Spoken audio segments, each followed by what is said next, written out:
Oddworld Soulstorm is a game I possibly have waited my entire life to play. I say this because I grew up playing the first two Oddworld games, and can recall being extremely excited when I heard the third installment was going to be in 3D, and I was finally able to play the game in early 2009. I enjoyed the game immensely, though it was certainly quite different from what I had expected. Originally, I'd envisaged essentially Abe's Oddysee and Exoddus gameplay but in 3D, whereas Munch's Oddysee ended up being relatively distant from that. Hey, butt wipe, check, and your mama, poo brain, kiss my Hey, Bugly, piss off, poo brain. You stank, brother, check, and your mama.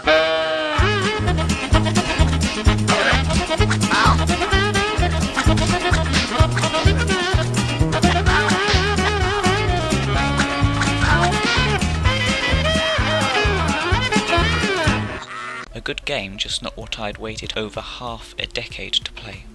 This brings us on to Oddworld Soulstorm, the latest game in the franchise, due to be released later this year. A reimagining of Abe's Exoddus, it will apparently be a complete story retake inspired by the original tale. We don't really know a great deal about what this will look like or how it will play, but what we've seen so far suggests to me that this will be the true sequel to the 90s Oddworld games that I've been waiting to play since I was a kid. It seems to me that every Oddworld game after Abe's Oddysee, except Stranger's Wrath, had a rushed development. Abe's Exoddus, my favourite game in the series, had to be completed in 9 months, and I think Munch's Oddysee only had about a year of development after it switched from the PlayStation 2 to the Xbox. I'm not saying these weren't true sequels or anything, I just think the Oddworld Inhabitants team weren't allowed to put all that they wanted to in them due to the time restraints and pressure from publishers and all that. Then there was Stranger's Wrath, again a great game set in the Oddworld universe, though I rather consider this as more of a spin-off than a sequel, and New and Tasty of course was a remake of Abe's Oddysee. Consequently, I feel that there hasn't really been a sequel to Abe's Oddysee that the Oddworld Inhabitants team has had the freedom to put everything that they have into it. Until now. It is clear to me that they're going all in with this game, creating for the first time since 2005 something that is completely new. Yes, it may take some story elements from Exoddus, but apart from that, this looks set to be entirely fresh. No gameplay footage has been released so far, due to legal reasons I think. The only thing we have to go off in terms of actual visual gameplay is this screenshot. This, and the fact that Lorne Lanning stated it would be a platform-based game like New and Tasty, suggests to me that this is far more like the 3D Exoddus I'd thought Oddworld Munch's Oddysee was going to be. In fact, this image faintly reminds me of this supposedly visualization of PS2 footage of Munch's Oddysee that was significantly more like what I'd imagined and wanted that game to be.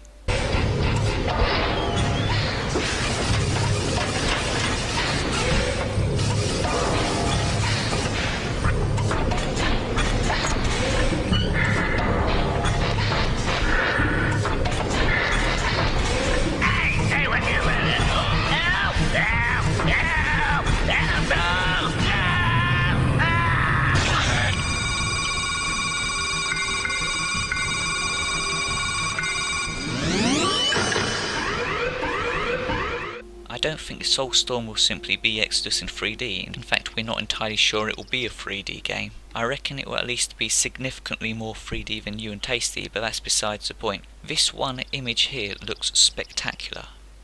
It almost makes me think it's like an open world version of the original Abe's Exoddus game. Like you've got Abe here, you've got Flying Slig here, and there's just so much going on and it looks massive, but it still looks like it's got the original gameplay. Moreover, I also feel this is the game I've waited so long to play because of the place it takes in the story. Lorne Lanning has stated this will now be considered the second instalment of the Oddworld Quintology. Due to the rushed production times of Abe's Exoddus and Munch's Oddysee, there was no doubt story elements of Munch's Oddysee that was meant to be in Abe's Exoddus, and I know for certain there were storylines that they wanted to tell in Munch's Oddysee that they didn't get to. For example, Mullock's trial. That's right, Mullock the Gluckin, believed to have been a crispy treat, has been confirmed alive and oh, not so well. With trial dates already set, Moloch is to face off with no other than the Uruguay State Queen Gluck herself, Lady Margaret. Ow! It's been confirmed that Moloch will be in Soulstorm, and it's almost certain that finally they will get to tell the story of this trial, judging from what Lorne Lanning has said about it.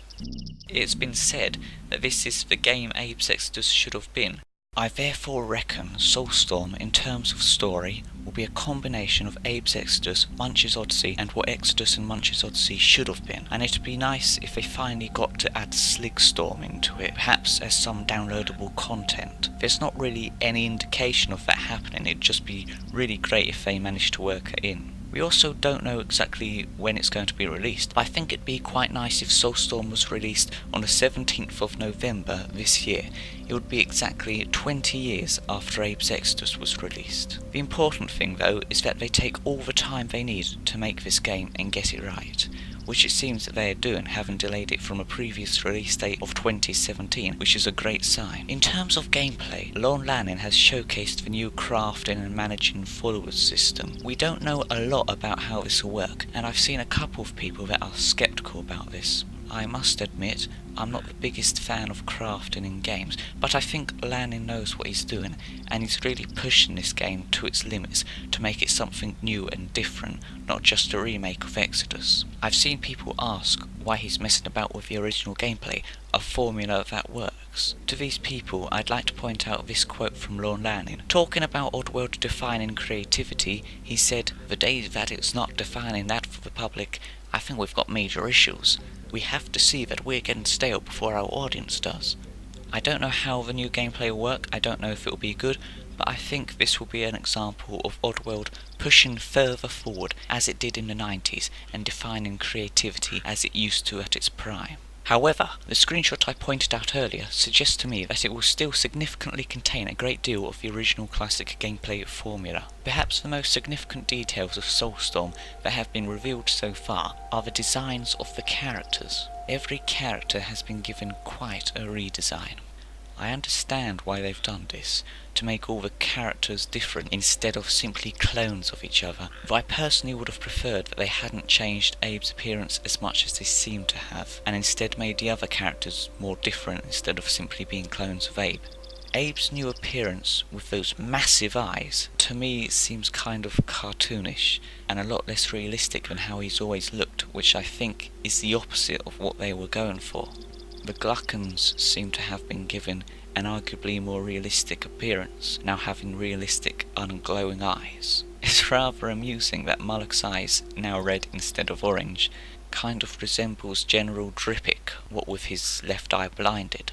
In conclusion, I think Oddworld Soulstorm will completely smash it when it comes to the story and feel of the game, going back to its darker roots. The gameplay I'm not so sure about, that's mainly because we hardly know anything about it, but from what we've seen, or mainly heard, suggests to me that it will either be a really bad misstep, or, as I think the case will be, a splendid revolutionary creative step, pushing the boundaries of the game as far as they can take it. The only thing I really have criticism with on Soulstorm are the new character designs, or at least Abe in particular. We only have one clear early image of Abe so far, so I can't really judge the whole graphics and designs based on that, but I do hope they make him significantly more realistic and less cartoonish, and a lot more familiar in the final game.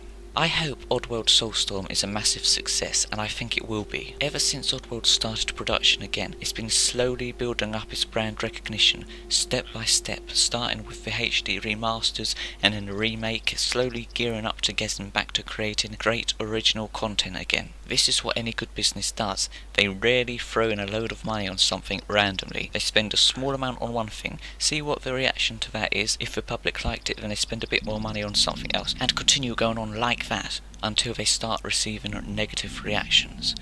Oddworld Soulstorm may be Oddworld Inhabitants' biggest project so far, and I think it will be a success because they need it to be a success. They're going for broke with this game, putting everything they have into it, marketing it more broadly than new and tasty, rejuvenating the brand for a new generation, and they wouldn't be doing this if they didn't think it would be a success and if previous games hadn't been successes. If Oddworld Soulstorm fails, it could be the final end of the Oddworld franchise. If it succeeds, it will be the setting up of Oddworld Inhabitants to continue making brand new content for possibly the next decade. All I know is that Oddworld Soulstorm is something I've waited to play for a very long time.